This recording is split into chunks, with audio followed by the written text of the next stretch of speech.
الحمد لله الحنان المنان الذي خلق الإنسان وعلمه البيان والصلاة والسلام على رسوله سيد الإنس والجان وعلى آله وأصحابه ذوي الخير والإحسان أما بعد فأعوذ بالله من الشيطان الرجيم بسم الله الرحمن الرحيم اليوم أكملت لكم دينكم وأتممت عليكم نعمتي ورضيت لكم الإسلام دينا صدق الله مولانا العظيم۔ بارگاہ رسالت معاب صلی اللہ تعالیٰ علیہ وسلم میں درود پاک کا ہدیہ پیش کریں۔ اللہم صلی علی سیدنا و مولانا محمد معدن الجود والکرم وآلہ واصحابہ الکرام وابنہ الکریم وبارک وسلم صلاة دائمة سرمدا ابدا۔ قرآن پاک میں ایک ایسی آیت ہے جس کے متعلق یہودی کہتے ہیں کہ اگر یہ آیت ہمارے دین میں داخل ہوئی ہوتی یا ہماری کتاب میں اتری ہوتی تو ہم اس کو عید کا دن منا لیتے۔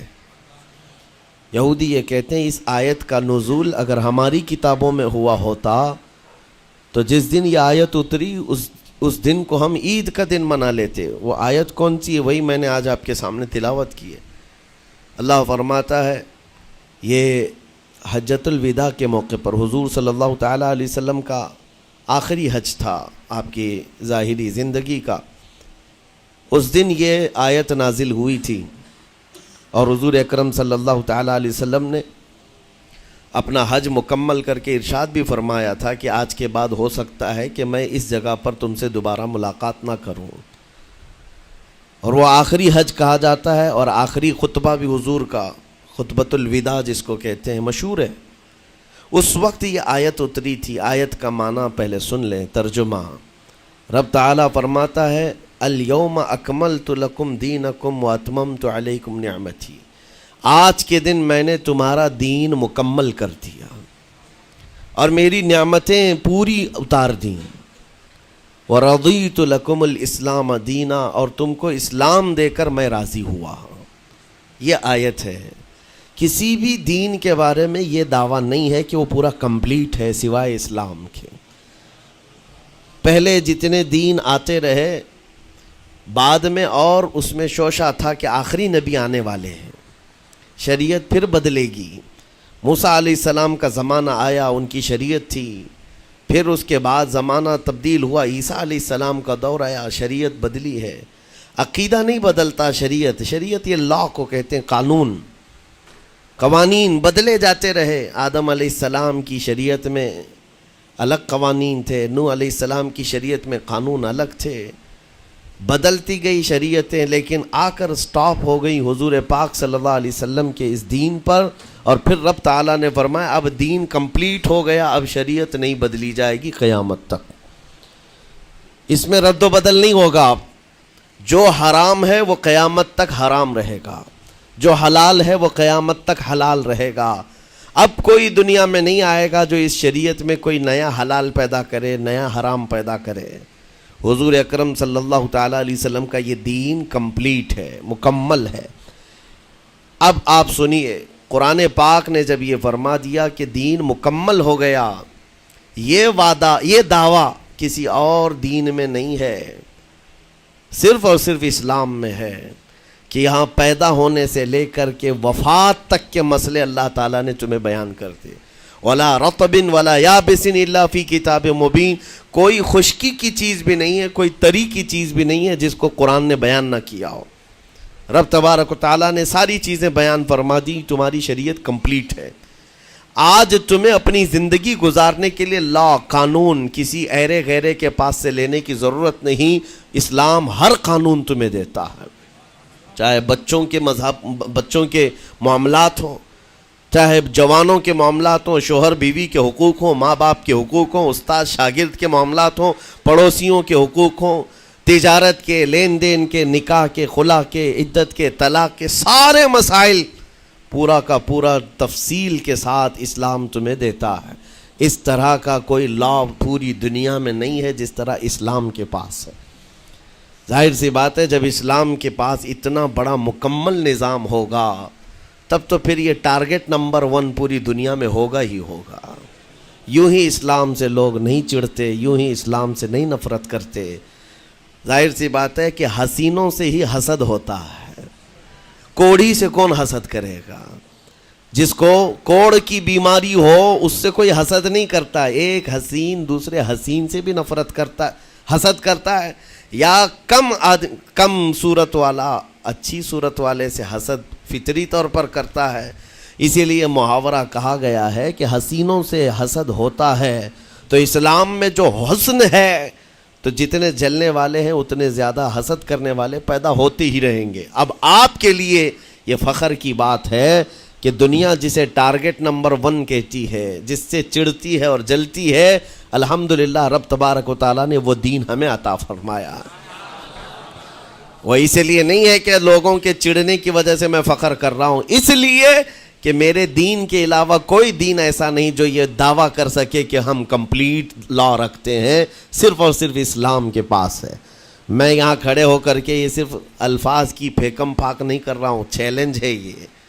پوری دنیا کے کسی بھی ریلیجن کے پاس وہ سارے مسائل نہیں مل پائیں گے جو دین اسلام کے پاس موجود ہیں۔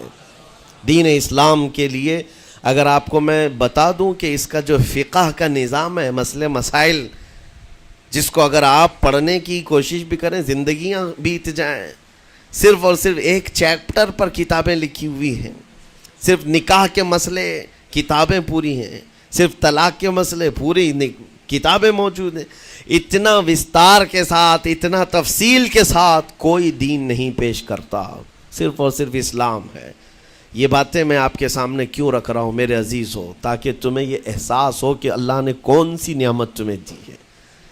اسی آیت میں رب تعالیٰ فرماتا ہے وَأَتْمَمْتُ عَلَيْكُمْ نِعْمَتِي، میں نے اپنی پوری نعمت تمہیں دے دیا، پوری نعمت تمہیں دے دیا۔ احساس کرو کہ اسلام سے بڑھ کر نعمت کیا ملتی تمہیں، اسلام سے بڑھ کر کے کیا نعمت ہے، جس میں رب تبارک و تعالیٰ نے تمہیں اخلاق و کردار دیے ہیں، تعلیم کے لیے سارے۔ آپ کو ابھی اس زمانے میں پروپیگنڈے کے شکار ہو گئے کہ ہم جاہل قوم سے وابستہ ہیں، ہمارے ہاں جہالت زیادہ ہے، ہمارے ہاں بد کرداری زیادہ ہے۔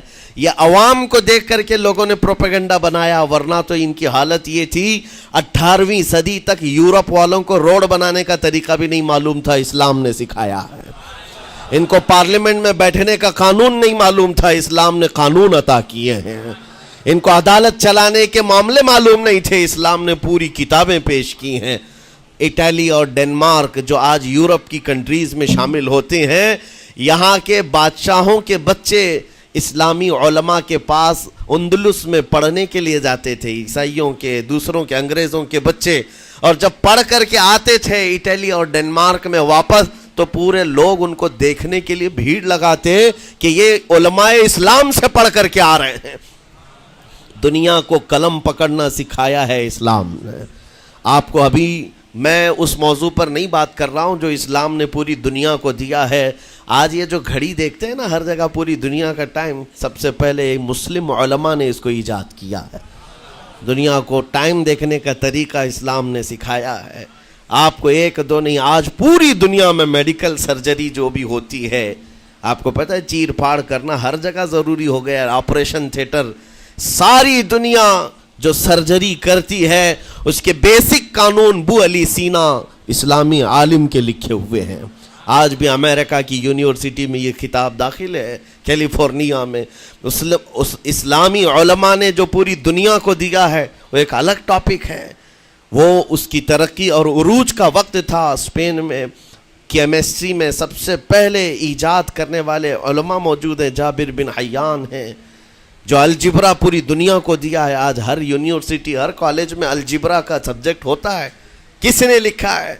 دنیا کو چلنے کا سلیقہ اسلام نے سکھایا ہے، بولنے کا طریقہ اسلام نے سکھایا ہے۔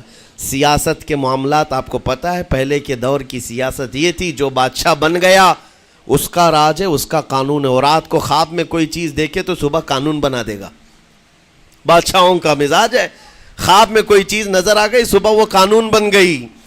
تو یہ تو سلسلہ چلتا تھا پوری دنیا میں، اور آج بھی دنیا اس بات کی قرضدار ہے کہ حقیقت میں سیاست کسی نے سکھائی ہے تو وہ عمر ابن خطاب کی سیاست ہے۔ صدیق اکبر کی سیاست ہے۔ خلفائے راشدین نے جو حکومت و سیادت کر کے دنیا کو دکھایا ہے اس کی مثال کوئی پیش نہیں کر سکتا۔ اسی لیے ہمارے اس دیش کے جانتے ہیں جن کو موہن داس کرم چند گاندھی کہا جاتا ہے، گاندھی جی کو آج سارے لوگ یاد کرتے ہیں۔ گاندھی نے یہ کہا ہے اپنے دور کے حکومت چلانے والوں کو مثال اگر کوئی دے سکتا ہوں تو ابو بکر اور عمر کی دے سکتا ہوں، کیونکہ یہ کالپنائیں نہیں ہیں، یہ خیالی نہیں ہیں، یہ فیلڈ میں اترے ہوئے لوگ ہیں۔ وہ صدیق اکبر اسلام نے دیا ہے جس نے پوری دنیا کو فاقہ کشی میں خود رہ کر کے لوگوں کی بھوک مٹانے کا سلیقہ عطا کیا ہے۔ اس عمر ابن خطاب کو اسلام نے دنیا میں پیش کیا ہے جس عمر فاروق کا حال یہ ہے پورا مدینہ رات کو سوتا ہے اور یہ خلیفہ وقت گلیوں میں گشت کر رہا ہوتا ہے کہ کوئی بھوکا نہ سو رہا ہو۔ آپ کو پتہ ہے وہ عمر ابن خطاب رات کے وقت گزرتے ہوئے ایک گھر کے قریب سے جا رہے ہیں تو دیکھا ایک مرد باہر بیٹھا ہوا ہے، اندر سے رونے کی آواز آ رہی ہے۔ اس کے مرد سے پوچھا آپ نے، وہ نہیں پہچانتا تھا، آپ کبھی حجاب ڈالتے کبھی پردہ ڈالتے اور رات کو گلیوں میں مدینے کے گشت کر رہے ہوتے۔ اس مرد سے پوچھا کیا معاملہ ہے؟ کہا کہ میری بیوی کے بچے کی ولادت کا وقت قریب آ گیا ہے، درد ذہ میں مبتلا ہے اور گھر میں کوئی نہیں ہے، تکلیف ہے۔ جانتے ہو حضرت عمر فاروق رضی اللہ تعالیٰ عنہ اپنے گھر سے اپنی بیوی کو، اپنی بیٹی کو، اپنی بہو کو بلوایا اور کہا جاؤ یہاں پر گھر میں بچے کی ولادت ہونے والی ہے، اس کی تیمارداری کر۔ صبح تک خلیفۃ المسلمین کے گھر کی عورتیں ایک غریب کے گھر کی عورت کی تیمارداری کر رہی ہیں۔ جب بچے کے ولادت کی آواز آئی سب سے پہلے مبارکبادی دینے والے عمر ابن خطاب ہیں۔ اس سے کہتے بھائی تمہیں مبارک ہو، اللہ نے بیٹا عطا فرمایا۔ وہ خوش و خرم ہے کہ میرا کوئی رشتہ دار نہیں ہے، اجنبی رات کو آیا ہے اور مجھے مبارکبادی بھی دیا، میرے گھر کے سارے کام کاج بھی اٹھا لیا اور اپنی پیٹھ پر گھر سے بوریا لا کر کے آٹے اور راشن کا اس گھر میں پہنچایا اور کہا خوش و خرم رہو، اللہ نے تمہارے گھر میں برکت دی ہے۔ صبح اٹھ کر کے وہ لوگوں کو بتا رہا ہے اللہ نے رات کو ایک عجیب فرشتہ بھیجا، میرے گھر میں اکیلی عورت تھی، درد ذہ میں مبتلا تھی، 3 عورتیں بھی آئی اور ایک مرد بھی آیا، رات بھر میرے ساتھ بیٹھا رہا، مجھے کھلایا پلایا بھی، میرے گھر کی تیمارداری بھی کر کے گیا۔ لوگوں نے کہا جانتے ہو کون تھا؟ وہ عمر ابن خطاب امیر المومنین تھے۔ دنیا کو یہ سیاست کا سلیقہ دینے والا اسلام کا وہ عظیم سپہ سالار ہے۔ آج بھی آپ کو میں بتاؤں اٹلی میں اور ڈنمارک میں اور کچھ کنٹریز میں ایک دن منانے کا پرستاؤ پیش کیا جا رہا ہے۔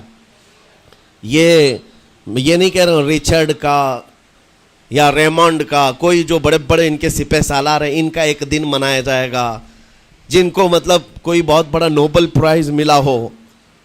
میں یورپین کنٹریز کی بات کر رہا ہوں جہاں وہ اپنے بادشاہوں کے پیدائش کا دن یا ان کے کسی اینیورسری کو منانے کا پرستاؤ نہیں پیش کر رہے، بلکہ یورپ کی یہ 2 کنٹریاں ہیں جو یہ پرستاؤ پیش کر رہی ہیں کہ سال میں ایک دن ایسا منایا جائے جس کا نام صلاح الدین ایوبی ڈے ہونا چاہیے۔ یہاں ہم نہیں کہہ رہے ہیں، دنیا آج بھی اس بات کو تسلیم کرتی ہے، صلاح الدین جیسا جرنیل دیکھا نہیں ہے۔ عزیزان گرامی وقار، یہ چند مثالیں میں آپ کے سامنے رکھا اور اس کے بعد پھر میں تمہیں جھنجھوڑ کر پوچھتا ہوں، اپنے دل پر ہاتھ رکھ کر کے بتاؤ اسلام سے اچھا کوئی راستہ ہے؟ قرآن یہی کہتا ہے وَمَن يَبْتَغِ غَيْرَ الْإِسْلَامِ دِينًا فَلَن يُقْبَلَ مِنْهُ، جو اسلام کے علاوہ دوسرا راستہ لے کر کے آئے گا قیامت کے دن اس کا کوئی قبول نہیں کیا جائے گا، نہیں قبول کیا جائے گا، بلکہ وہ سب سے بڑے گھاٹے میں ہوگا، آخرت کے دن خسارہ اٹھانے والوں میں ہوگا۔ آج تمہارے پاس وہ عقل سلیم اللہ تعالیٰ نے دیا جس کو تھوڑی بہت شدھ بدھ ہونا، عقل کا استعمال کرتا ہو، وہ بھی اسلام کے متعلق سوچے گا کہ میرے دین میں اتنی اچھائیاں ہیں، آج تک رب تعالیٰ نے مجھے یہ پیشانی کسی کے سامنے جھکنے نہیں دیا۔ کہیں جھکاتے ہو؟ ارے کھانا کھاتے ہیں، کھانا تو روزانہ ضروری ہے، اور رزق کے معاملے میں تو لوگ ایسے دنیا کہتی ہے پیٹ پوجا، ہم پیٹ پوجا نہیں کہتے۔ کھانے کے لیے بعض لوگ کہتے ہیں نا پہلے پیٹ پوجا ہو جائے، پوجا کا لفظ ہی ہم استعمال نہیں کرتے۔ کھانا برتن میں رکھا ہوا ہے، آپ کے گھر میں کھانا لا کر کے دیا جاتا ہے تو کیا آپ سر جھکا کر چاٹ کے کھاتے ہیں یا لقمے اٹھا کر ہاتھ سے کھاتے ہیں؟ ہاتھ سے کھاتے ہیں۔ باقی جانوروں کو دیکھو، بکری کھاتی ہے منہ جھکا کر کھاتی ہے، بیل بھینس وغیرہ سب سر جھکا کر کے کھاتے ہیں، رزق کو چاٹ کے کھاتے ہیں، ان کا سر جھک جاتا ہے، لیکن تمہارے سر کو رب نے اتنا محترم رکھا کہ روز جو تمہیں رزق کی ضرورت ہے اس کے سامنے بھی مت جھکاؤ. سر جھکانا ہے تو رزق کے سامنے نہیں، رزاق کے سامنے جھکایا جائے. تمہاری پیشانی کو محترم رکھا گیا ہے کہ تم جھکو گے تو کس کے سامنے؟ صرف رزاق جو ہمارا پالنہار حقیقی ہے. اور حد تو یہ ہے میرے عزیزو، یہ دنیا کی واحد قوم ہے، یہ واحد مذہب ایسا ہے، یہودی ہوں، عیسائی ہوں، ہندو ہوں، کوئی بھی ریلیجن آپ لے کر کے آئیں، جس کو وہ بہت زیادہ مانتے ہیں یا جس کو گاڈ کہتے ہیں یا جس کو بھگوان کہتے ہیں، ان کی صورت بھی ہوگی، مورت بھی ہوگی، اور سامنے دیکھتے ہیں اور جھکتے ہیں، عبادت کرتے ہیں. لیکن تنہا مسلمان ایسے ہیں، کروڑوں مسجدیں ہوں گی، کہیں خدا کی کوئی تصویر دیکھا ہے؟ کہیں مسجدوں میں خدا کا کوئی مورت یا صورت بنائی ہوئی دیکھا ہے؟ نہیں ہے. یہ واحد قوم ہے جو بن دیکھے مولا کی بارگاہ میں سجدے میں جھک جاتی ہے. صرف بات اتنی ہے کہ ان کو یہ کہنا پڑے گا، اگر میں کہوں میرے نام پر آ جاؤ جھک جاؤ، نہیں، کوئی نہیں جھکائے گا. ہاں، یہ کہنا پڑے گا امام کو بھی، اللہ اکبر، اللہ سب سے بڑا ہے. پھر کوئی پیچھے کھڑا ہوا یہ نہیں پوچھتا کہ کس نے کہا، کون پکار رہا ہے، پیشانی لے جا کر زمین پر لگا دیتے. کیوں؟ ہماری پیشانی خالص اللہ کے لیے ہے. میرے عزیزو، یہ وہ پرائیورٹیز ہیں اور یہ اسپیشلٹی ہے آپ کے اس کمیونٹی کی، جس کو مجھے آپ کے سامنے رکھنا ہے. اتنی سارے اچھے گلشن کو چھوڑ کر اگر کوئی بربادی کی طرف جائے تو پھر سوائے بدنصیبی کے کیا ہے اس کے پاس؟ جس کو اللہ تبارک و تعالیٰ وعدے کیا ہو کہ تم اپنی جان اور اپنے مال کے بدلے مجھ سے جنت خرید لو، جہاں پر سارے اخلاق و کردار اور دنیا کی سب سے اعلیٰ اخلاق تمہیں سکھانے کے دعوے کیے گئے ہوں، وہ چھوڑ کر کے اگر دنیا کہیں اور جائے تو پھر تمہاری یہ ہرما نصیبی ہے. ایک بات میں آپ کو بتاؤں، سکسیس کس کو کہتے ہیں؟ کامیابی. اور ہر کوئی یہ کہتا ہے کہ مجھے سکسیس کی طرف سفر کرنا ہے. 10ویں پاس نوجوان کو بھی پوچھیں کہ کوئی بھی کورس کر رہا ہے، آگے جا رہا ہے، کیوں جا رہا ہے؟ کچھ سکسیسفل لائف گزارنا ہے، کامیاب زندگی گزارنا ہے، اس کے لیے دروازے کھٹکھٹا رہا ہے. تمہیں پتہ ہے ان مسجدوں کے میناروں سے جو آواز گونجتی ہے اذان کی، اس میں ایک لفظ آتا ہے، سارے لفظ تو آپ کو یاد ہوں گے، اللہ اکبر بھی کہا جاتا ہے، اشہد ان لا الہ الا اللہ بھی، اشہد ان محمد رسول اللہ بھی ہے. اس کے بعد ایک لفظ پکارتا ہے مؤذن، حی علی الصلاۃ. حی علی الصلاۃ کا مطلب ہوتا ہے آؤ نماز کی طرف، آؤ نماز کی طرف. اس کے بعد ایک اور لفظ پکارتا ہے حی علی الفلاح، جس کا معنی معلوم ہے آپ کو؟ مؤذن یہ کہتا ہے آؤ کامیابی کی طرف، آؤ کامیابی کی طرف. ٹوٹل یہ دن میں 10 بار مؤذن پکارتا ہے. فجر میں 2 بار، ظہر میں 2 بار، عصر میں 2 بار، مغرب میں 2 بار، عشاء میں 2 بار. کتنی مرتبہ پکارا؟ 10 بار پکارا تمہیں، آؤ کامیابی کی طرف. لیکن ایک بات یاد رکھو، یہ پکارنے والے مؤذن کی حالت مت دیکھو کہ یہ پکار رہا ہے، بلکہ یہ رحمان کی صدا ہے، یہ اللہ کی صدا ہے جو تمہیں بلا رہا ہے. یہ تو اپنی آواز اور اپنے الفاظ سے ترجمانی کر رہا ہے اور تمہیں اللہ کی صدا تمہارے تک منتقل کر رہا ہے. لیکن حقیقت میں بلانے والا کون ہے؟ اللہ ہے. مسجدوں میں بلانے والا کون ہے؟ اللہ ہے. اللہ کی صدا پر آپ آ رہے ہو. اب سوچو، جو رحمان تمہیں 10 مرتبہ دن میں یہ بات پہنچا رہا، آؤ کامیابی کی طرف، آؤ کامیابی کی طرف، تم اس چیز کو چھوڑ کر کے کامیابی ان لوگوں کے سامنے ڈھونڈنے نکلے جن کو پیشاب کرنے کا سلیقہ نہیں معلوم، جن کو کھانے پینے کے طور طریقے نہیں معلوم. ان لوگوں کے پاس ہمارے بچے اگر کامیابی ڈھونڈیں گے تو بات یہی ہے، ٹوپی کو سر پر پہنو تو اچھا لگے گا، لیکن دوسری جگہ پہننے لگو تو بیوقوف کہیں گے، ظلم کر رہے ہو ٹوپی کے ساتھ. اسی طرح میں کہتا ہوں مسلمان کو اللہ کی بارگاہ میں آ جانا سب سے بڑی کامیابی ہے. اور اگر دوسروں کے ہاں در در بھٹکتا ہے تو گویا کہ اس نے اپنی حیثیت کو ہی گرا دیا ہے. اسی لیے اقبال نے کیا کہا تھا، بہت اچھی بات، کہ وہ ایک سجدہ جسے تو گراں سمجھتا ہے. گراں کا مطلب کیا؟ بھاری. ایک سجدہ کرنے میں تو بھاری پن محسوس کرتا ہے، وہ ایک سجدہ جسے تو گراں سمجھتا ہے، ارے 1000 سجدوں سے دیتا ہے آدمی کو نجات۔ در در جھکنے سے تو تمہیں بچا لیتا ہے، اس کے سامنے بھی جھکا، نیتا کے سامنے بھی جھکا، سیٹھ کے سامنے بھی جھکا، پولیس کے سامنے بھی جھکا، جج کے سامنے بھی جھکا، سب کے سامنے جھک رہا ہے۔ ایک سجدہ یہاں کر لے، مولا ہر سجدے سے تجھے آزاد کرتے۔ یہاں جھکنے والا پھر کہیں اور نہیں جھکتا۔ ہاں اسی لیے شاعر نے کہا ہے، مرد حق باطل کے آگے مات کھا سکتا نہیں، سر کٹا سکتا ہے لیکن سر جھکا سکتا نہیں۔ یہ ہماری تاریخ ہے جو آپ کے سامنے ہے۔ آپ کو پراؤڈ فیل ہونا چاہیے کہ رب تعالیٰ نے مجھے کون سی بڑی نعمت عطا کی، اتنی عظیم نعمت ہے۔ ایک واقعے کے ساتھ میں اپنی گفتگو کو آپ کے اندر ڈالنے کی کوشش کرتا ہوں۔ حضور پاک صلی اللہ تعالیٰ علیہ وسلم کے دین کی حلاوت اور چاشنی کس کو ملے گی پتہ ہے؟ 3 چیزیں۔ جو ایمان کی لذت جس کو ملتی ہے وہ پھر دوسری جگہ نہیں منہ مارتا، ادھر ادھر نہیں دیکھتا کہ کہاں کامیابی ہے، کہاں سکسیسفل ہے، بلکہ جس کو ایمان کی لذت ملی ہے وہ یہ سوچتا ہے کامیابی میرے نبی کے قدموں میں ہے، مجھے جو ملنا ہے وہ یہیں سے ملنا ہے۔ بریلی کے امام کہتے تھے، یا رسول اللہ خلق کے حاکم ہو تم، رزق کے قاسم ہو تم، جو ملا تم سے ملا تم پہ کروڑوں درود، اور تم ہو حفیظ و مغیث، یا رسول اللہ تم ہو حفیظ و مغیث، کیا ہے وہ دشمن خبیث، تم ہو تو پھر خوف کیا، تم پہ کروڑوں درود۔ یہ ایمان کی لذت جسے مل جاتی ہے وہ کامیابی حضور کے قدموں میں ہی دیکھتا ہے، پھر اسے ادھر ادھر کی چیزیں نہیں پریشان کرتی۔ یمن کا ایک قبیلہ تھا بنو کلب، اس قبیلے کے ایک شخص تھے حارثہ نام، ان کی بیوی سعدہ۔ ایک چھوٹا سا واقعہ بتا رہا ہوں۔ حارثہ اور سعدہ چھوٹا سا خاندان تھا، 3 بچے تھے۔ حارثہ کے بیٹوں میں ایک بیٹے کا نام ہے زید، نام یاد رکھیں، بہت امپورٹنٹ نام میں ذکر کر رہا ہوں۔ ایک ہی نام ایسا ہے جو قرآن میں آیا ہوا ہے، وہ زید۔ یہ حارثہ کے بیٹے زید ہے، بیوی سعدہ ہے۔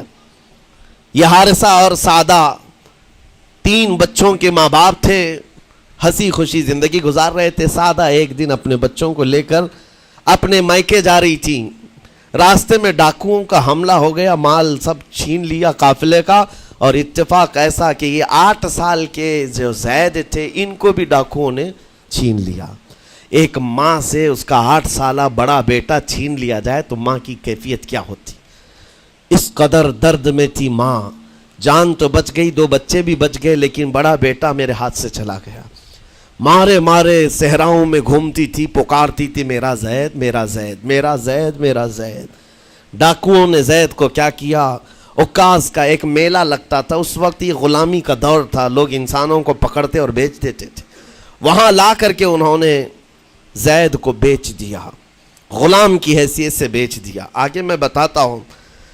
یہاں سعدہ کا حال بے حال تھا، واپس گھر آئی تو باپ اپنے شوہر سے کہا، اور شوہر کا حال تو ایسا تھا کہ وہ زید کو اپنے آنکھوں کا نور، اپنے آنکھوں کا سرور سمجھتا، اور اس قدر پیار و محبت والا باپ مارے مارے گھومتا رہا گلیوں میں، اور ان کا لکھا ہوا ایک اشعار کا منظوم ترانہ ہے جو اپنے بیٹے کی جدائی میں لکھا۔ اپنے تو اپنے دشمن بھی وہ ترانہ سنتے تو رو پڑتے تھے۔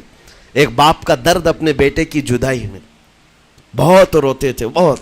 ماں بھی دن رات روتی، باپ بھی پہاڑوں پر چڑھ جاتے اور وہاں سے صدا لگاتے، اے آسمان اگر تو نے زید کو دیکھا ہے تو میرے حوالے کر دے، زمین کے چپے کہیں اگر زید میرا زندہ ہے تو مجھے وہاں تک لے چل۔ یہ اشعار میں گنگناتے تھے، روتے تھے۔ اور زید کا کیا ہوا؟ عکاظ کے میلے میں بیچ دیا گیا۔ خریدا کون؟ حکیم بن حزام، جو حضرت خدیجہ رضی اللہ تعالیٰ عنہ کے بھائی لگتے تھے۔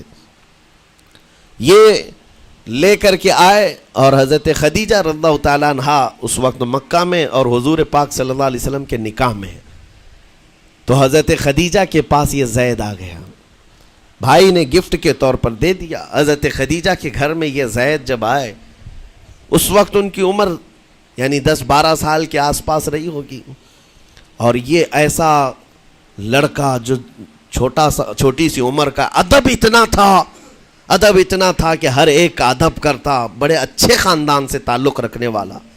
ہوا کیا، ایک دن آفتاب رسالت، ماہتاب رسالت رسول پاک صلی اللہ علیہ وسلم کی نظر پڑی، دیکھا اخلاق و کردار میں کامل بچہ ہے، اور ایک ہی نظر میں بھاگ گیا۔ پوچھا حضرت خدیجہ سے، کہا کہ یہ غلام عکاظ کے میلے میں بیچا گیا ہے۔ حضور نے فرمایا یہ میرے حوالے کر دو، میرے حوالے کر دو۔ حضور نے جس کو پسند کر لیا ہو، حضور نے جس پر نگاہ رکھی ہو، اب وہ زید خوشی خوشی حضور کے پاس آئے۔ نبی پاک صلی اللہ تعالیٰ علیہ وسلم ان کے اخلاق سے بڑے خوش تھے، اور اس کے بعد محبت بھی ایسی دی، ایسی شفقت دی کہ زید کو نہ باپ کی خبر تھی نہ ماں کی خبر تھی، جو کچھ تھا وہ رسول اللہ کے پاس تھا۔ حضور پاک صلی اللہ تعالیٰ علیہ وسلم کی تربیت میں دن گزرتے گئے، بڑے ہو گئے، یہاں تک کہ 16 سال کی عمر تھی۔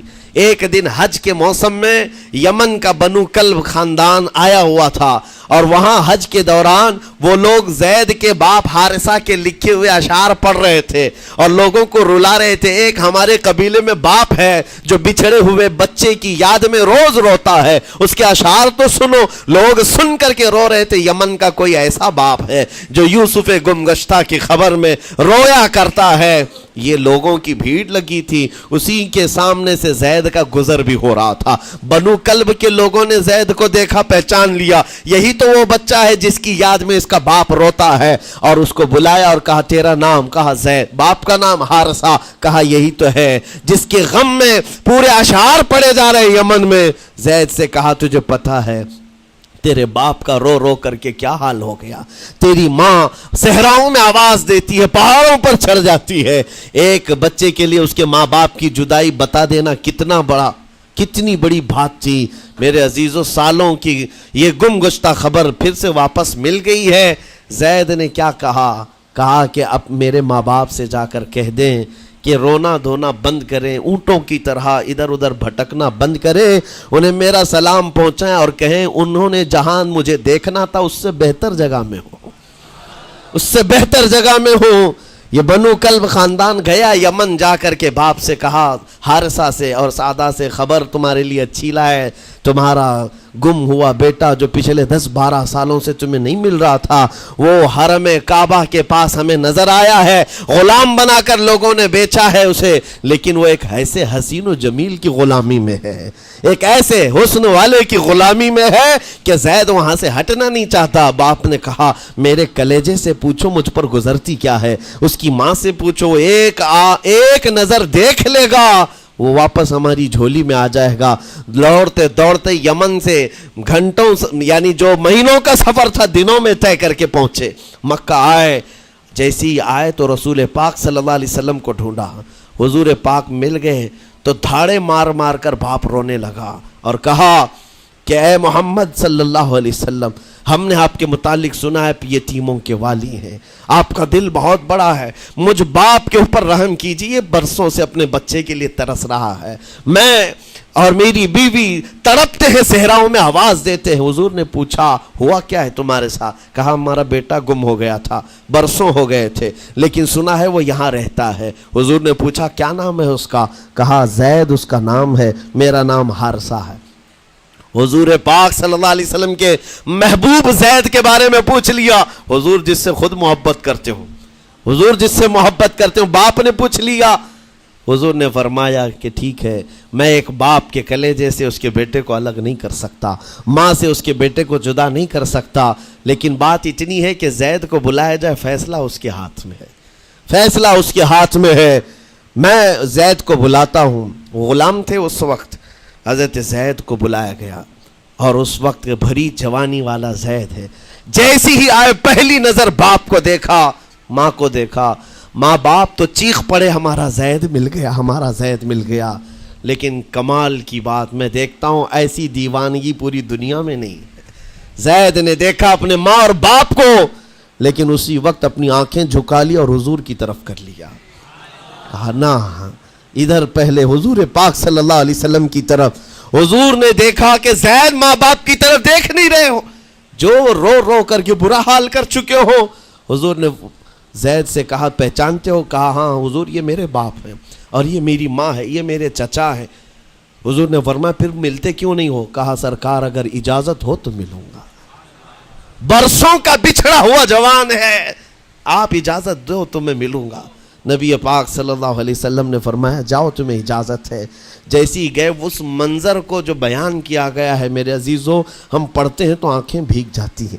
ماں لپٹ کر کے اپنے بچے کو ہر جگہ چوم رہی ہو، باپ سینے سے لگا کر کے دھاڑے مار کر رو رہا ہو، پہلے تو غش کھا کر گر گیا تھا، پھر افاقہ ہوا، یہ دردناک منظر تھا۔ اس کے بعد زید بن حارثہ کو کیوں نہ تکلیف ہو، غم کیوں نہ ہو، ماں باپ بچھڑے ہوئے اتنے سالوں کے بعد دیکھنے کو ملے، دل پر کیا بیت رہی ہوگی۔ میری ماں وہی جو مجھے خشکیوں میں پالا کرتی، تریوں میں پالا کرتی، میرا باپ وہی جو خون پسینے کی کمائی سے مجھے کھلایا تھا، آج آ گیا ہے۔ حضور پاک صلی اللہ علیہ وسلم نے کہا زید یہ جو جذباتی منظر ہے اس کو ختم کر کے اب اعلان کر دو کہ تمہاری ماں آئی ہے تمہیں یمن سے لینے کے لیے، تمہارا باپ آیا ہے، تمہارا چچا آیا ہے تمہیں یمن سے لینے کے لیے، میں نے فیصلہ تمہارے حوالے کر دیا ہے، میں اپنے غلامی سے تم کو آزاد کر دیتا ہوں، تم بغیر کوئی فدیہ لیے ہوئے، بغیر کوئی پیسہ لیے ہوئے، اس وقت اپنے غلام کو کوئی چھوڑتا نہیں تھا، لیکن تمہاری ماں کا درد دیکھا نہیں جا رہا، میں آزاد کر دوں گا بغیر کسی فدیہ کے، تو اپنی ماں اور اپنے باپ کے پاس جا سکتا ہے۔ اتنا حضور کا فرمان، آزاد کر دینا مکہ میں آسان نہیں تھا، بیٹے کو آزاد کیا حضور پاک صلی اللہ علیہ وسلم نے، تب جانتے ہو وہ کمال کا بیٹا ہے زید بن حارثہ۔ اسی وقت اپنی ماں کو دیکھتے ہیں، باپ کو دیکھتے ہیں، چچا کو دیکھتے ہیں، اور اس کے بعد مکہ والے یہ منظر دیکھنے کے لیے جمع تھے، مخاطب ہو کر کے کہتے ہیں اے سارے مکہ والوں گواہ ہو جاؤ، میں اپنی زندگی حضور محمد مصطفیٰ کے لیے وقف کر دیا ہے، میں نے محمد عربی صلی اللہ علیہ وسلم کے لیے زندگی وقف کر دی ہے، نہ مجھے یمن جانا ہے، نہ مجھے بنو کلب جانا ہے۔ ماں اور باپ دیکھتے رہ گئے۔ باپ نے پوچھا زید آزاد کیا گیا ہے اور آزادی کی زندگی کو چھوڑ کر تو غلامی کی زندگی کو قبول کر رہا ہے؟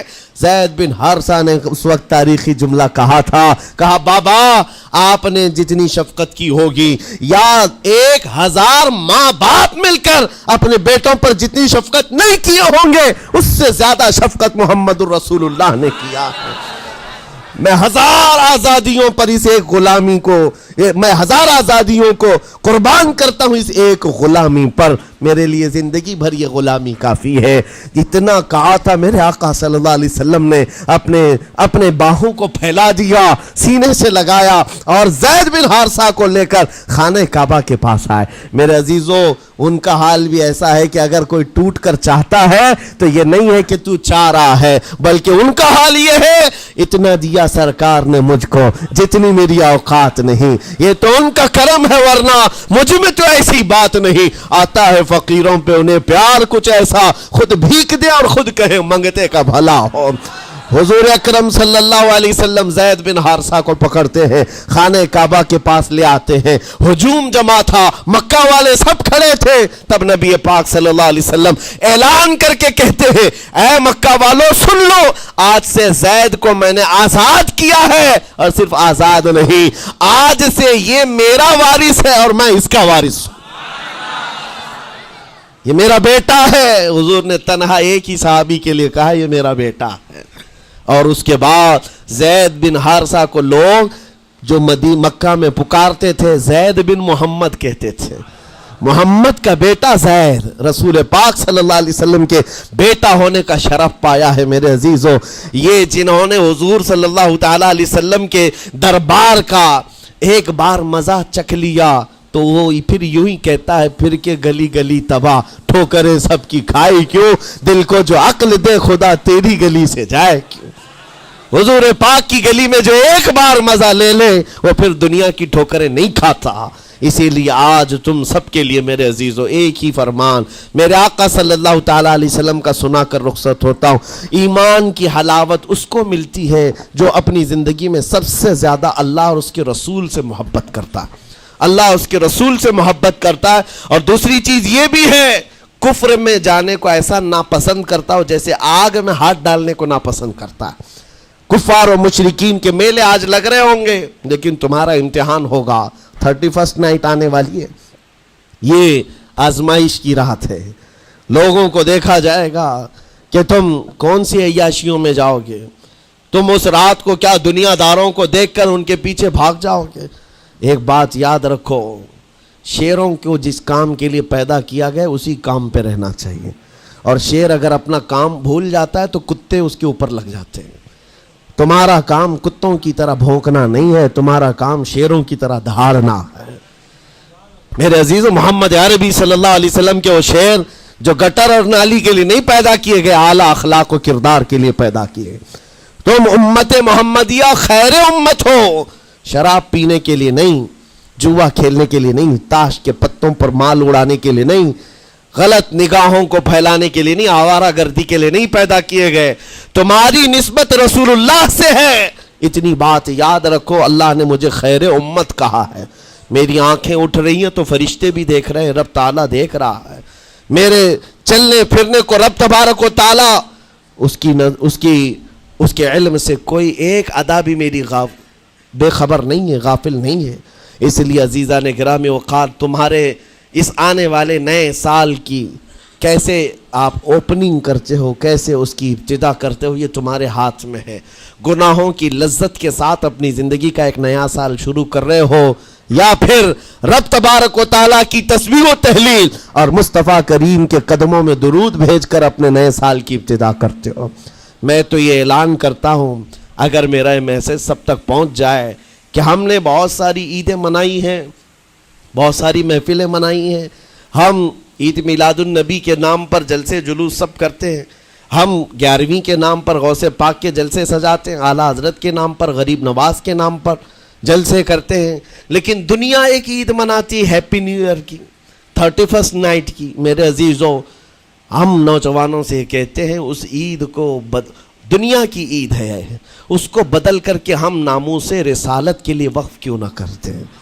ہم بھی اپنی مسجدوں میں رات کو آ جائیں، ساری مسجدیں یہ سال کے اختتام کے وقت کھل جائیں عشاء کے بعد، اور ہر مسجد اس بات کا خیال کرے کہ ہمارا وہ نوجوان آج کہیں عیاشی پر نہ جائے، اپنے سال کی اختتام اور ابتدا ہو رہی ہو. یہ ہم کو پتہ نہیں، ابھی تو ہم بیٹھے ہیں، اگلے سال تک ہم رہیں گے کہ نہیں رہیں معلوم نہیں. یہ تو دسمبر کا لاسٹ چل رہا ہے، لیکن یہ ہمیں پتہ نہیں 1 جنوری دیکھ سکتے ہیں کہ نہیں دیکھ سکتے، ہم میں سے کسی کو علم نہیں ہے. لیکن اس کے باوجود اگر اللہ تعالیٰ نے دے دیا آپ کو اس سال کا آخری، توبہ کرنا چاہیے. اے رب ذوالجلال، یہ پورا سال میرا جو بدکاریاں ہوئی ہیں، مجھ سے جو خرابیاں ہوئی ہیں، مجھ سے جو گناہ ہوئے ہیں، معاف کر دے.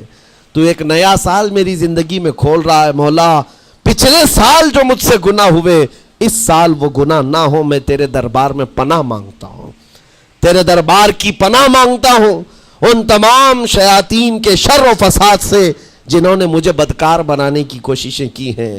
اگر اس رات تمہاری دعا قبول ہو گئی تو انشاءاللہ 2024 ہمارا ہے.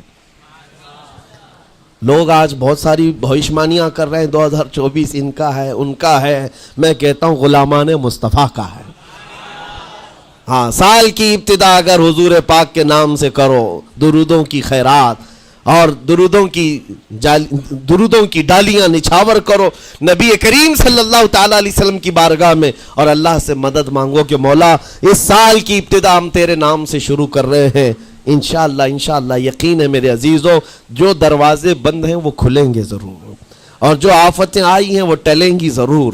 بس بات صرف اتنی ہے، قرآن بھی کہتا ہے، جس کی ترجمانی اقبال کرتا ہے کہ محمد سے وفا تو نے، تو ہم تیرے ہیں. یہ جہاں چیز ہے کیا، اے لوح و قلم تیرے ہیں. اللہ کریم کہنے سننے سے زیادہ عمل کی توفیق عطا فرمائے. نوجوانوں سے گزارش ہے، آج آپ یہاں پر تو پتہ نہیں ہے کمیٹی والے اس بات کی اجازت دیتے ہیں کہ نہیں دیتے، لیکن 31st نائٹ جو آئے گی، میری گزارش ہے کہ آپ مسجد کو کھلی رکھیں. اس رات یہاں ذکر کی محفل سجائی جائے، کریں گے انشاءاللہ. جو جہاں ہے وہ اپنی مسجدوں میں اس بات کا عہد کرے کہ آج ہم ذکر کریں گے، توبہ اور استغفار کریں، اور حضور پر درود پاک کی محفل سجائیں گے. اللہ تبارک و تعالیٰ آپ کے اس عزم کو قبول فرمائے. مولا کریم ہمیں رسول پاک صلی اللہ علیہ وسلم کے قدموں میں کامیابی ڈھونڈنے کی توفیق دے. مولا کریم بس اتنی دعا ہے کہ ہماری زندگی جب تک رہے تیرے نبی کے وفاداروں میں شمار فرما، اور بارگاہ مصطفیٰ میں یہ عریضہ ہے، یا رسول اللہ تیرے ٹکڑوں پہ پلے غیر کی ٹھوکر پہ نہ ڈال، جھڑکیاں کھائیں کہاں چھوڑ کے صدقہ تیرا، تو جو چاہے تو میل میرے دل کے دھلے، کہ خدا دل نہیں کرتا کبھی میلا تیرا، گندے نکمے کمی مہنگے ہیں کوڑی کے تین، کون ہمیں پالتا تم پہ کروڑوں درود، بے ہنر و بے تمیز کس کو ہوئے ہیں عزیز، ایک تمہارے سوا تم پہ کروڑوں درود، تم ہو عفو و غفور، تم ہو عفو و غفور، بخش دو جرم و خطا تم پہ کروڑوں درود، کر کے تمہارے گناہ مانگے تمہاری پناہ، تم کہو دامن میں آ تم پہ کروڑوں درود، یا رسول اللہ دل بے چین ہے بے قرار ہے، گناہ جب زیادہ ہوتے ہیں تو دلوں میں گھبراہٹ زیادہ ہوتی ہے، اور ان دلوں کی گھبراہٹ کا علاج ڈاکٹروں کی گولیوں اور انجیکشن سے نہیں ہے،